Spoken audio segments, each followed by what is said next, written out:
Hello everybody, welcome back to the channel. This is Rain Dragon, and today we're going to look at some more mini healer, but we're going to go and check out some builds. I've had a chat on the Discord with some people and on Reddit, and there's a few beginner builds. There are very few beginner builds because most of the healing and damage and stuff doesn't really come into play, I'm told, until mid-game, which we're not quite there yet. So we're going to have a look at some beginner builds because the idea is to be able to farm these first two quarters on Insane without too much of a problem.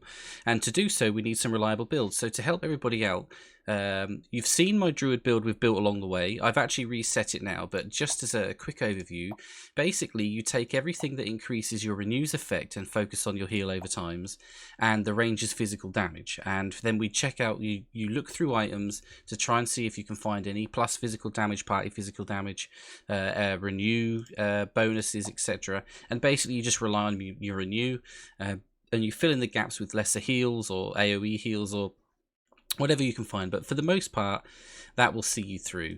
Now there's a cool little tool that I've found I didn't even know existed, where if you go to this info tab here and then you click across to Artifact Atlas, same thing applies for Rune Atlas, but for Artifact Atlas you can actually search an item. So if you wanted to look for something in particular, I think so, for example, like with Renew, I don't know if it works with Renew, I'm sure it does, if I could spell it properly. It will actually show you the items that have bonuses to Renew on them. So Renew also reduces damage taken by 6%, etc. Tells you where you can find it, Despair on Insane, and the drop chance. I had to use this to do the build that I'm about to show you. I'll have some footage of this new build running in the background, but basically I was advised to try this build out. I don't much like it, but it will suit a few other players, I suppose. It's basically based fully around the Occultist and two pieces of gear: the Enigma and the Book of the Dread, and we run two Books of the Dread, and I'll show you why. Basically, the Book of the Dread, if you read the effects at the bottom, healer also deals nemesis damage to the current enemy for 60% of amount healed on lesser heal heals. So basically, every time we heal with lesser heal, 60% of that heal gets mirrored into damage on the boss. Also, the healer also deals nemesis damage to the current enemy for 100% of the amount healed on Shadow Ripple heals. Now, Shadow Ripple is an occultist heal, and it's a big heal, but it's very long. It's like a 4.5-5 second cast time. And then Enigma, which gives us plus party nemesis damage. Also, every 7 seconds, 2 random targets of the next Radiant heal will be casted level 3 Shadow Ripple instead. So, how this works is, you wait for your Enigma proc, which you see at the top left-hand corner of your screen whilst in combat. When that happens, you wait for some damage, you AoE heal. 2 of those people that you heal, because it heals the whole group, will get hit with Shadow Ripple. Shadow Ripple then does the 100% damage to the boss of what we heal. So we're getting 2 amounts of Shadow Ripple damage flying at the boss's nemesis damage. So it's basically, you're healing, but you're mirroring some of your damage across. So I tried to find the best pieces of gear I could to supplement this. At this kind of level, I don't think there is a lot. I think you just have to get lucky with nemesis damage rolls. I did have a look through the bosses to see if anyone dropped anything that would amplify the damage, but I couldn't really find anything. So I've just gone for some berserker damage here. I'll show you why in a moment. That's basically more to do with the skill tree than the build itself. Here I've taken this for critical heal chance. It's kind of the best other armor slot I had with critical heal.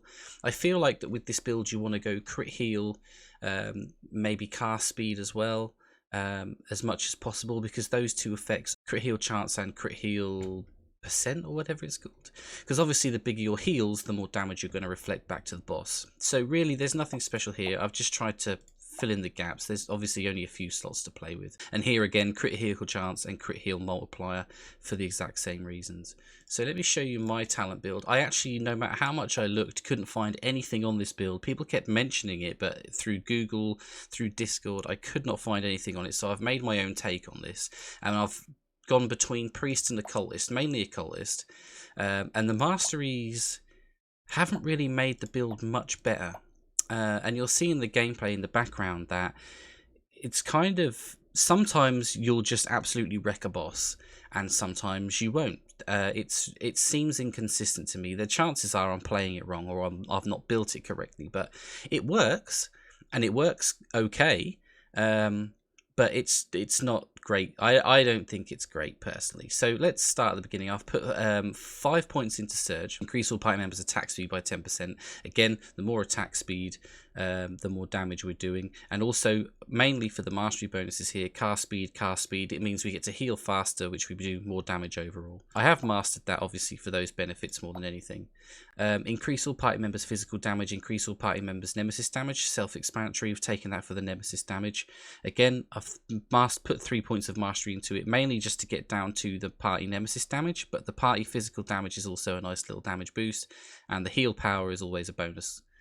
Also, I've put 3 points into that. 3 points into Rune of Despair. Increase heal power by 30. Increase all party members' health by 6%. Banish also reduces targets all elemental resist by 15%. Now, I haven't really used Banish yet. Mainly, I took this for the max health, just to give my team a bit of survivability and the heal power. Because obviously, the more heal power we have, the more heal, or the bigger the heal is, the more damage we reflect back to the boss. Then I've taken both auras and put 3 points in both. This one, mainly for the crit strike chance. So increase all party members' critical strike chance by 6%, increase critical heal chance by 6%, but it obviously reduces our mana. I've also gone for the 3-point mastery so that it no longer costs us mana, like reserved mana, so to speak. So again, mainly for the critical heal chance to help buff our damage, which is why I think it's so inconsistent, because it's so reliant on crit, and at this point of the game I don't have massive amounts of crit. The Decay Aura. Healer deals 39% of heal power as nemesis damage to all enemies per second.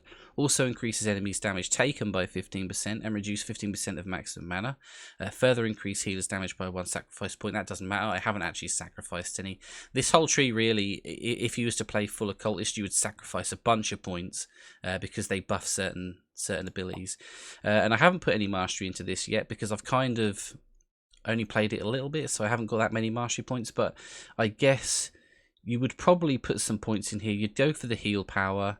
I think that's probably it. I don't think you need the effective auras. Could be helpful because it buffs this one, but I don't think it's majorly important. And then I've put 3 points into Riposte of the Arcane. Increase heal power by 90. Again, heal power, self-explanatory. Increase Shadow Ripple's effect by 15%. Obviously, a lot of our damage comes from Shadow Ripple, so the bigger that heal, the more damage it does. Decrease Shadow Ripple's cast time. Obviously, big deal. It's a 5-second cast. If you can knock a second off, or almost a second, that's extremely helpful. And increase Shadow Ripple's critical heal chance by 6%. Again, big crit on that thing. My god, you're doing some damage. And then I've mastered that. So 60 heal power, 10% effective Shadow Ripple, and 7% Shadow Ripple heal power ratio. Now, Reaper of Souls, increase Siphon Life damage. I've put 3 points in this. Increase Siphon Life's healing by 30%. Siphon Life now heals 1 additional party member, and Siphon Life's damage increased by each sacrifice talent. Now, this isn't necessary. I could have gone for Void Influence, so I get increased on heal power, and it increases the enemy's spell cast time.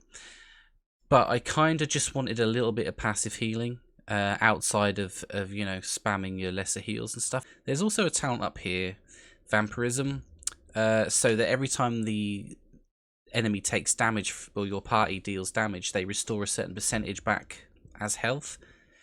I think that could be good, but I think you'd have to pretty much spec around that, because if you look at it, it's only 1.5% of the damage dealt, and you gain 0.1% every time you sack a point. So it's going to take you 10 points to get another percent. 2.5% of damage is, it's not crazy. That's not a huge amount, and I understand that it's not, you know, you're not going to be able to make it so that it's the only heal, but that's very irrelevant at the moment. At least like, later on, I'm sure you could get items to build around it, boost it, etc. But right now, I don't think so. And then the final 11 points I've popped over into Priest, mainly to boost the lesser heal. So here we've got increase heal power by 9, increase lesser heal effect by 24%, increase radiant heal effect by 18%. Obviously, our lesser heal is what has given us our damage, the Nemesis Reflect, and the radiant heal is our AoE. The effect of the radiant heal is kind of irrelevant, because really we just want the effects to trigger the Shadow Ripple. That's all we're really trying to get there. I have mastered it, mainly for the effect of lesser heal and the effect of radiant heal, though this probably you don't need, but then you'd have to put a point of mastery to something else. I don't really know what you'd put it into, maybe this. 1 point in here just to get us to the next tier, so it just increases everyone's HP. Increase heal power by 21. Lesser heal also heals one extra random target for 45% healing done to the main target. So again, that's pretty handy in that we're healing a target. 45% of that heal also automatically heals another low health person in the party. And both of those trigger the effect that creates nemesis damage on the opponent. So we're getting double the damage out there. And then we've got increase heal power by 3, increase critical heal chance by 0.5, and increase critical heal multiplier. Again, that's just pure throughput there. You could put more points into that if you wanted. I have put a mastery point in here for the plus 15 party maximum health rather than this, because this is 15 party maximum health also. But I was down here, it's more party health and helping hands healing. We're not really bothered about those, whereas here we've got critical heal multiplier and critical heal chance, which will buff the overall damage we get from our reflect. And then finally, light's guidance, 3 points in here. Increase heal power by 15, increase lesser heals effect by 12%, increase radiant flash heal effect by 27%. Lesser radiant flash heal also reduce target's damage taken by 6%. So again, this is just pure buffs to the lesser heals, so they reflect more damage. So that's basically how that build works. I'll show you my skill setup. I've got my lesser heal, shadow ripple, siphon life. I barely cast siphon life mainly because you're spamming lesser heal so much. I forget. It doesn't do a lot. It doesn't heal a lot. It's just there because it's there. There's probably a better thing that I could put in there. Dispel, negate, radiant heal, so we get the trigger from our shadow ripple. And then a flash heal in emergencies. It doesn't really do a lot. It's not that great. So that's the basic setup. So the way you play it is you... I'll show you on a boss very quickly. This could go either way. So the way it works basically is, unlike putting the hots on the target and just waiting, we'll just get our dot out. You kind of just have to be preemptive with your heals and heal before you take too much damage. So there you can see we AoE heal, he takes a bunch of damage. At the top left hand corner here, you'll see the buff when we're ready to AoE heal again. There, that one, Enigma effect. So now if we AoE heal, you'll see him take a chunk of damage from what I heal. And whilst I spam this lesser heal, you'll also see every time I get a heal off, a great big chunk of healing. Now I'm slow casting the Shadow Ripple. You can see how long it takes. It's a really long heal. Not really paying attention to the boss, so he's got a few heals off here, but you can see I'm about to lose someone. But we killed the boss, and that's kind of just how it plays. Like most bosses that I've fought, which you'll see in the videos, you did see in the videos in the background, it kind of goes both ways. Sometimes you'll absolutely annihilate a boss. I guess it's based on crit and etc. And sometimes you'll just do like nothing to it. So that's the Enigma Book of Dread build. If you want to play it, you need to get to probably around level 30. Farm Despair on normal to get Book of the Dread. Or Book of Dread, sorry. You want 2 of those. And then you want to be able to go and farm Norix on normal to get Enigma. And that will then set you up for that build. On to the next build. The next build I'm going to spotlight here is a Decay Aura build. You can use this quite early. It's more of a beginner to or a start to mid game build, but you can get it to run quite quickly. You only need a couple of important items to get it going. The main thing being the actual aura itself, which is in the occultist tree, and it's the 3rd row down, just here. And also there is a few items that you definitely need, which is the Auramancer's Stone, which is here, which you can get in the 2nd area, and this, which you also get from the 2nd area. Now, the rest of the items in this build just boost the strength of the build dramatically, and it did take me at least an hour and a half to 2 hours of farming to get this neck here, the Light's Vigil. It only has a 6% drop, but the heal power boost is insane. So let me show you how this build operates and what it does. Out of the 3 builds that I've showed you, the Druid Renew build, the Book build, and now this build is my favourite. It's a little bit more passive, but it's a cool build, and I know there is an end game variant of it. I'll showcase that when we get towards the end game. I just want to say I take no credit for this build. I actually got this from Discord from a person called Mugs, and I'll leave a link to the Discord channel and the build itself so you can see it in a little bit more detail. Now let's take a look at the talents. So first of all, you want to start with a cultist, and you're trying to push your way down to the decay aura. So we start with dark magic, basically just physical damage. Demon knowledge, increase party members' physical damage and nemesis damage. Plus we get heal power from the mastery, physical damage, more nemesis damage from the mastery there. Now here we gain an aura, increase all party members' critical strike chance. Now we've only put 1 point in this, but I'll show you why we've got 1 point in that in just a moment. This is our main aura, Decay aura. Well, by the way, we also mastered that for the heal power bonus, plus 30. Again, it'll all begin to make sense just now. So the Decay aura deals 39% of heal power, so that's why heal power is an important stat. That's why we've got 1 point in the mastery over here. That's why we've got the mastery over here for the extra damage and heal power, etc. The healer deals 39% of heal power as nemesis damage to all enemies per second. Also increases enemies' damage taken by 15% and reduce 15% of maximum mana. The mastery again, 20 heal power, 5% effective auras, again that's important in a moment, and 2% decay aura damage heal power ratio. Deception. All party members gain 30% all resists when above 50%, lose 50% all resists when below 50% health, and increase all members' health by 0.8 per sacrifice talent point. Again, we're here for the 3% heal power, the 2% elemental resist, and deception health threshold. So that's it with that tree. Then we drop into the priest tree. And here is where we pick up some shielding buffs and health buffs and more heal power. So again, when a party member dies, increase heal power. Obviously, we don't want a party member to die, but if they do, we suddenly start doing a lot more damage. Again, mastery points in for the heal power. Flat 5% increase there. Resilience increases the maximum health. Again, that's just survivability more than anything, and to push us into the next row. Increase all party members' health. Again, more HP. We've got more damage here. Max health and max health on the masteries. Down a row. Energy aura. Another aura. It's important that we have these auras. So adds lightning damage to attacks. Really, we just put 1 point in it for the aura. Yeah, it doesn't. It's not really for what it does. But again, 1 mastery point just to get the bonus damage. Protection aura. Gain an aura that increases all party members' health by 21%. Another aura. Increases all healing received by 12%, reduces 15% of maximum mana.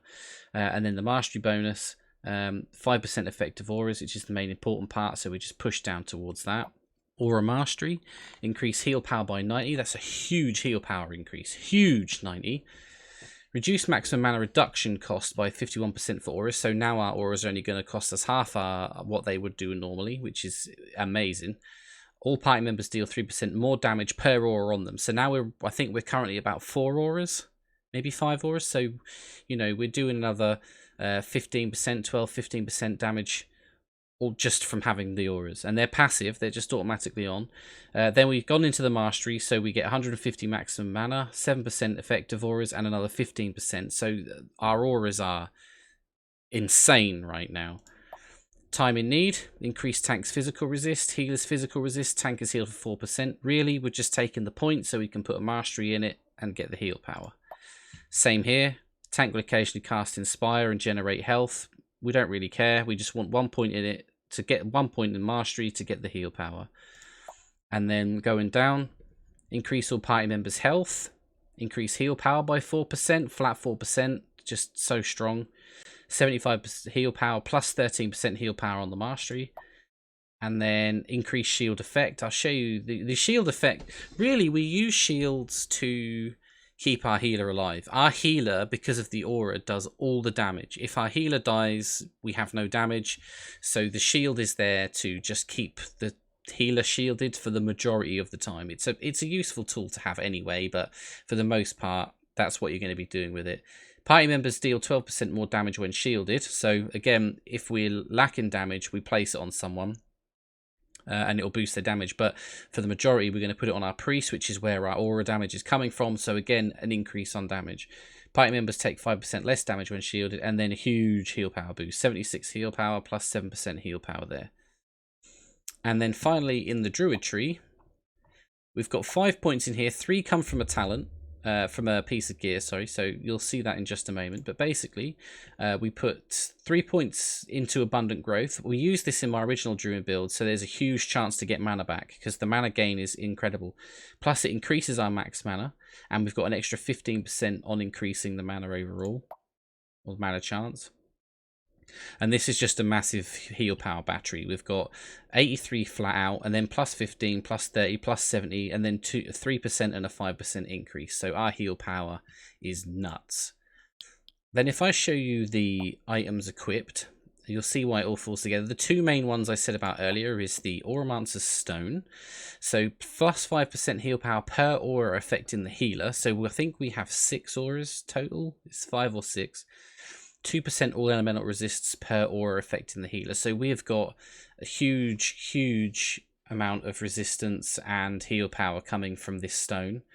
And then the corrupted, which is another important part, is decay aura's damage is increased by 5% per aura affecting the healer. So now we've got another 25-30% flat damage just from those 2 items. So if you can't be bothered to go and farm the rest of them, or you're just getting started, at least get those 2, because it's just such a huge damage increase.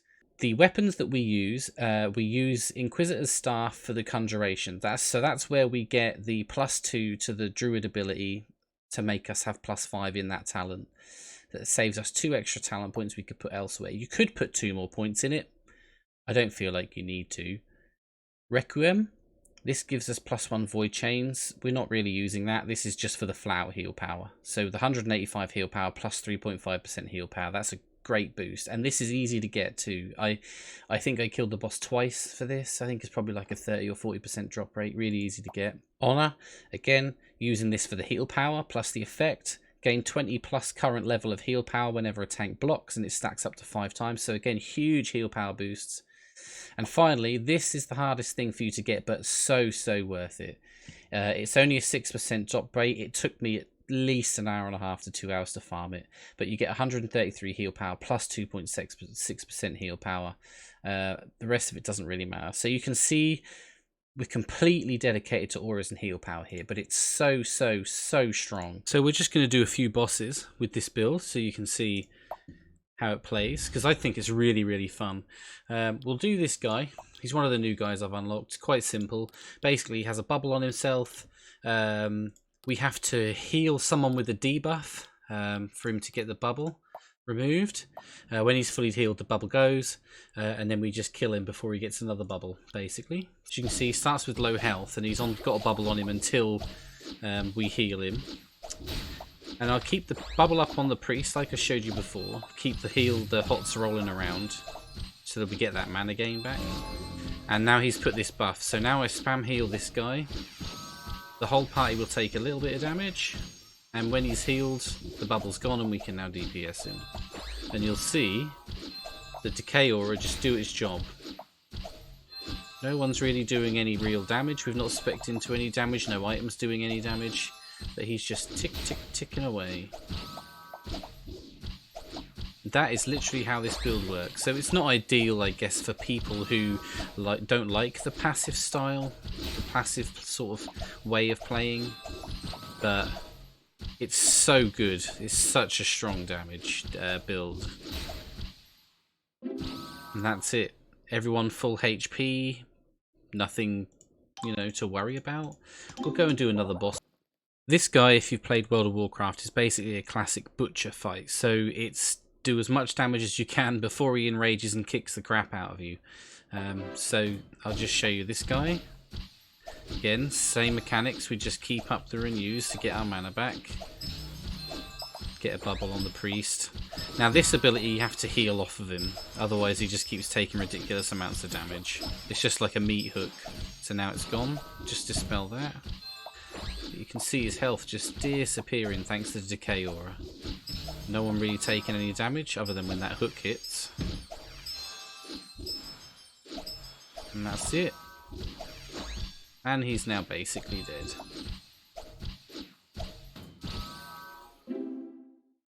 So out of all 3 builds, this is my favourite. I do like the Druid build, the whole heal over time renew effect thing, but there's a small essence of that included in this. and I just think that this build is amazing. If you like being able to spam heal and deal damage and see big numbers, then the second build I showed is far better for you. And we'll transition these into mid-game builds in the next zone, the next area when we get to here, because we start needing to do a lot more damage when we get there. And when we get to around level 70, we'll start be able to farm better loot. And I'll show you, or I'll do another build video. So until then, that's the end of this episode. I hope you like this, because there's not many guides for early builds out there, so hopefully someone will find some use from this. If you do, please like and subscribe. That would be absolutely fantastic. And I'll see you again real soon. Bye-bye.